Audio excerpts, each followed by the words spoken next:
الحمد لله رب العالمين والصلاة والسلام على سيد المرسلين. أما بعد، فأعوذ بالله من الشيطان الرجيم. بسم الله الرحمن الرحيم. السلام علیکم ورحمۃ اللہ وبرکاتہ.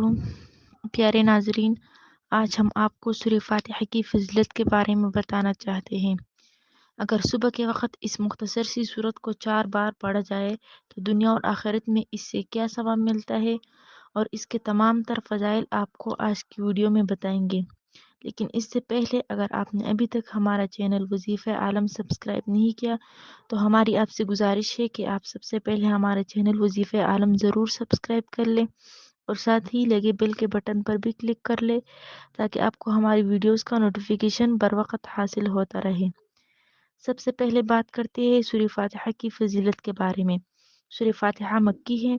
اس میں 7 آیات ہے. قرآن پاک کی سب سے پہلی سورت ہے جس کی احادیث میں بڑی فضیلت آئی ہے، اور فاتحہ کے معنی آغاز اور ابتدا کے ہیں، اور اس سے قرآن حکیم کی ابتدا ہوتی ہے، اس لیے یہ سورت سورہ فاتحہ کہلاتی ہے. پورا نام فاتحۃ الکتاب یعنی کتاب کی ابتدا کرنے والی سورت ہے. مشائخ نے لکھا ہے اگر سورہ فاتحہ کو ایمان اور یقین کے ساتھ پڑھا جائے تو ہر بیماری سے شفا مل جاتی ہے. اس سورت کے 30 نام اور بھی مذکور ہیں، اور شاید قرآن کریم کی یہ واحد سورت ہے جو اتنے سارے ناموں سے مشہور ہے.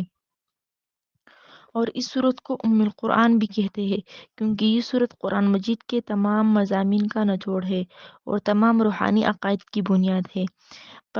بعض علماء نے فرمایا کہ سورہ فاتحہ متن ہے اور پورا قرآن اس متن کی شرح ہے، اور اس سورت کو سورۃ الشفا بھی کہا جاتا ہے. اس کی وجہ یہ ہے کہ یہ ہر بیماری کے لیے شفا ہے. آپ علیہ السلام کے دور میں ایک مرتبہ ایک شخص کو بچھو نے کاٹ لیا تو حضرت ابو سعید خدری رضی اللہ عنہ نے سورہ فاتحہ پڑھ کر اس شخص پر دم کیا تو وہ ٹھیک ہو گیا. تفسیر بیضاوی میں ایک حدیث نقل کی گئی ہے جس کا مفہوم ہے کہ سورہ فاتحہ تمام بیماریوں کے لیے شفا ہے، اور اس کا ایک نام کافیہ بھی ہے. یہ سورت مومن کے لیے ہر اعتبار سے کافی ہے، اور یہ سورت دوسرے کی محتاجی سے بچاتی ہے. اس سورت کا ایک نام کنز بھی ہے. حضرت علی رضی اللہ عنہ فرماتے ہیں کہ یہ سورت عرش الہی کے خصوصی خزانوں میں سے عطا کی گئی ہے. صوفیہ سے منقول ہے کہ جو کچھ پہلی کتابوں میں تھا وہ سب کلام پاک میں موجود ہے، اور جو کچھ قرآن حکیم میں ہے اس کا خلاصہ سورہ فاتحہ میں موجود ہے، اور جو کچھ سورہ فاتحہ میں ہے اس کا خلاصہ بسم اللہ میں موجود ہے، اور اس سورت کی مثل کوئی سورت نہیں. ایک روایت میں حضور علیہ السلام کا ارشاد نقل کیا گیا ہے جس کا مفہوم ہے کہ اس ذات کی قسم جس کے قبضے قدرت میں میری جان ہے کہ اس جیسی صورت پہلی کسی کتاب میں نازل نہیں ہوئی، نہ تورات میں، نہ زبور میں، نہ انجیل میں، اور نہ بقیہ قرآن مجید میں.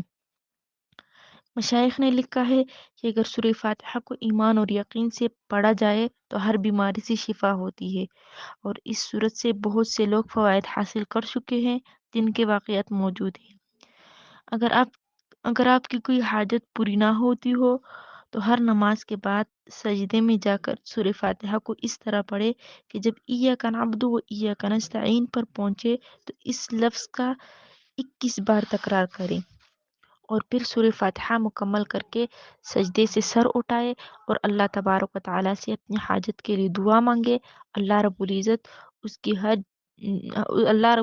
اس کی ہر جائز دلی مراد بہت جلد پوری فرما دیں گے. یہ صورت ایک نور ہے جو صرف خاتم الانبیاء علیہ السلام کو دیا گیا ہے، اور یہ صورت سوائے موت کے ہر چیز سے حفاظت کرتی ہے. ہم امید کرتے ہیں کہ آپ کو ہماری ویڈیو پسند آئی ہوگی. اگر آپ کو ہماری آج کی ویڈیو پسند آئی ہے تو آپ سے ہماری گزارش ہے کہ اس ویڈیو کو دوسرے کے ساتھ صدقہ جاریہ کی نیت سے شیئر کر دے، اور ساتھ ہی ہمارے چینل وظیفہ عالم سبسکرائب کر لیں. جزاک اللہ خیر. اللہ حافظ.